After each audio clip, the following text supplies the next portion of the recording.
আসসালামু আলাইকুম বন্ধুরা, আমি শহীদুল ইসলাম সজল আপনাদেরকে আমার টিকটক চ্যানেলে স্বাগতম জানাচ্ছি। আশা করি সবাই ভালো আছেন। তো আজকের যে বিষয়টা নিয়ে আলোচনা করব সেটা হচ্ছে মেহেদী হাসান মিরাজ। অসম্ভব ট্যালেন্টেড একটা ছেলে যে বাংলাদেশের জাতীয় দলে অনেকদিন যাবৎ সার্ভিস দিয়ে যাচ্ছে। ওয়ানডে টিমে নিয়মিত একজন খেলোয়াড়। ইভেন বেশ কিছুদিন আগেও সে উইজডেনের বর্ষসেরা ওডিআই টিমের একজন সদস্য ছিল। আর ঘরের মাটিতে ইন্ডিয়াকে কিছুদিন আগে বাংলাদেশ যে কুপোকাত করেছিল সেইটার মূল নায়ক ছিল হচ্ছেন মেহেদী হাসান মিরাজ, যে এক ম্যাচে একাই সিঙ্গেল হ্যান্ডেডলি ম্যাচটা বাংলাদেশের জন্য বের করে নিয়ে আসছিল। আর একটা ম্যাচে তো সে 100 করেই তার ট্যালেন্ট যেটা আছে সেটা সবার সামনেই জাহির করে দিছে। তো আমার প্রশ্ন আসলে তার পারফরমেন্স নিয়ে না, এখন একটা প্রশ্ন আমার এখানে আছে, সেটা হচ্ছে যে আসলে বাংলাদেশ যে টি-20 ওয়ার্ল্ড কাপের জন্য যে টিম ঘোষণা করেছে সেইখানে মেহেদী হাসান মিরাজ নেই কেন? এটার আসলে কোনো যুক্তিগত জবাব বা আনসার আমার কাছেও নাই। আপনাদের কারো কাছে যদি থাকে তাহলে নিশ্চয়ই অবশ্যই কমেন্টস করে জানাবেন। এটার মূল কারণ বাংলাদেশ ক্রিকেট বোর্ড বলতে পারবে, কোচ বলতে পারবে, বাংলাদেশ ক্রিকেটের যে অধিনায়ক আছে তারা হয়তো বলতে পারবে। কিন্তু আমাদের মতো সাধারণ মানুষের কাছে এই একটাই প্রশ্ন এটা থেকে যাবে যে আসলে মেহেদী হাসান মিরাজ জাতীয় দলের অন্তর্ভুক্ত কেন নয়? তার দোষটা কোথায়? তার পারফরমেন্সের সমস্যা ছিল, তার বোলিংয়ের সমস্যা ছিল, তার ব্যাটিংয়ের সমস্যা ছিল, এরকম কোনো কিছু কিন্তু আমাদের সামনে আনা হয় নাই।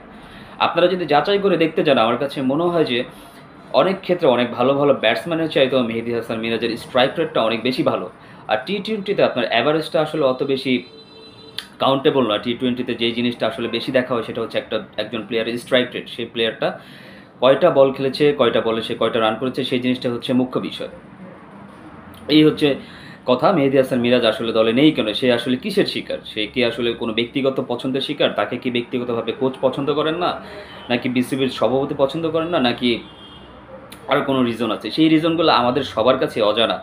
যে অবশ্য আমাদের আসলে এই ব্যক্তিগত প্রশ্ন করারগুলো কোনো প্ল্যাটফর্ম নাই। কারো কাছে জিজ্ঞেস করবো সেটাও আমাদের জানা নাই। কার কাছে জিজ্ঞেস করব? কার কাছে জিজ্ঞেস করব বলেন? জাতিগতভাবে আমরা এখন এতটাই বেশি দুর্বল হয়ে গেছি যে আমাদের সামর্থ্য নাই কারো উপর লেভেলে কারো কাছে গিয়ে এই প্রশ্নগুলো করার, বা কোনো এমন একটা প্রেস ব্রিফিং হয় না যে সাধারণ মানুষ প্রশ্ন করবে আর সেইখান থেকে বিসিবির বড় বড় কর্মকর্তারা আনসার করবে, কোচ আনসার করবে, অধিনায়ক আনসার করবে। এটা শুধুমাত্র সাংবাদিকরা করতে পারে, বাট আসলে আমাদের দেশের যে পরিস্থিতি, সাংবাদিকরাও আসলে অনেক এই বিসিবির তেলবাজ হিসেবে ধর্ণা ধরে আছে। অনেকে আছে আবার ভালো, তারা নিজেদের জায়গা থেকে নিজেদের আমাদের যে প্রশ্নগুলো আছে সেই প্রশ্নগুলো করে বেড়ায়। তো ব্যাপার হচ্ছে ভাই, আপনাদের ব্যক্তিগত পছন্দ অপছন্দ থাকতেই পারে, কিন্তু সেই ব্যক্তিগত পছন্দ অপছন্দের জন্য একটা দেশকে ডোবানোর তো কোনো রিজন নাই।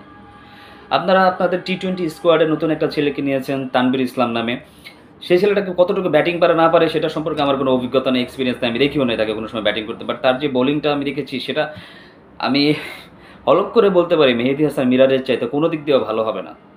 তো আপনারা যদি দলে একজন স্পিনার নিলেনি, সেইখানে আপনারা মেহেদী হাসান মিরাজকে নিলে আপনাদের কী এমন প্রবলেম হয়ে যেত? এটা হচ্ছে কথা। কেন নিলেন না আপনারা? জাতির কাছে যদি কোনো রকমের উত্তর দেওয়ার মতো কোনো ব্যবস্থা থাকতো তাহলে হয়তো সেটা অনেক বেশি ভালো হতো। আমাদের দেশের জনগণ, আমাদের দেশের সাধারণ মানুষ এত বেশি ভালো যে তারা এই বিষয়গুলো নিয়ে কোনো সময় প্রশ্ন করে না। তবে যদি কোনো সময় প্রশ্ন করে তবে হয়তো আপনাদের জবাব দেওয়ার মতো জায়গা থাকবে না। পরিশেষে একটা কথাই বলতে চাই, বাংলাদেশ দল পুরা বাংলাদেশের একটা দল। সেই দলটাকে নিয়ে সবার একটা আশা থাকে, সবার একটা ভরসা থাকে। প্রত্যেকটা দেশের মানুষ জানে যে এই বাংলাদেশের 15-16 জন স্কোয়াডে কার কার থাকা উচিত। আমরা জানি, আপনারাও তো জানেন। কেন নিজেদের ব্যক্তি পছন্দটাকে আপনারা সবসময় সামনে রাখতেছেন?